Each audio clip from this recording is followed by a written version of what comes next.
The second part of this talk, I want to talk about inequality in craft. I want, secondly, to argue to you that inequality, such as we now know it, is a brutal simplifier. Specifically, that it inhibits effective communication and so cooperation. Now, on the face of it, this charge is absurd. In hierarchical organizations like the Army or the Catholic Church, people can and do work well together on difficult tasks. Inequality gets in the way of cooperation under certain conditions, most notably when an individual's skills do not match his or her place in an organization. In this special situation, the employee knows more or is better at dealing with people than his or her boss.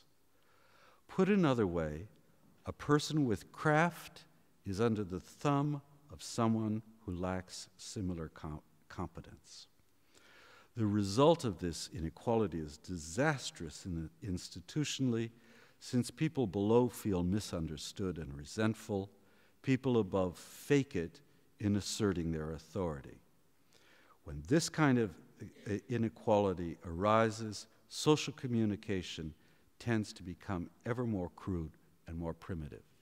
So my matching case study to you about crude technology, which is really about crude programming, is a kind of crudeness that arises from, if you like, the architecture of inequality in organizations. Now, according to modern ideas of meritocracy, this situation is not supposed to arise. The most competent are meant to rise to the top. Modern capitalism claims to reward merit. Schools and then in workplaces, people are constantly assessed both for raw ability and for achievement. And a vast technological superstructure has been erected in modern institutions to test human value. But the claim of meritocracy is false. The modern craftsman, the technician, the skilled caregiver, the teacher, is often obliged to answer to superiors without equivalent skill. My argument in brief is that modern capitalism has failed to make good on meritocracy. And if you were a reader of my books, which I hope you aren't, this is an obsessive an idea on my mind for a long time. Statistical measures get at some of the signs of this failure. I just want to give you an idea of how this works. Current management speak labels breakdowns in institutional communication as what's called the silo effect, an image drawing on the immense tubular silos in which grain is stored. Organizations are menaced by workers operating in silos, communicating poorly with one another. The management literature is particularly on the dangers of the silo effect at the top of organizations. The executive suite loses leadership authority and becomes less competent to manage problems if it dwells within a self-contained silo, communicating rarely or poorly with those outside. For instance, a study done in 2002 by the American Management Association of Executives thought that 83% of these executives thought silos existed in their businesses, and 97% thought the effects of isolation were negative. Yet a year later, the researchers found that less than half of the organizations collected feedback from their employees. Communication was dominantly top-down. Other studies of meetings report similarly that management is not taking seriously the views coming to them from below. The silo effect is a recipe for low productivity, since employees tend to hoard vital information they think to their personal advantage, and people in silos resist criticism from others. In the days of the giant factory and office bureaucracy, executives rarely worried about the silo effect. Bismarck, for instance, never worried about it.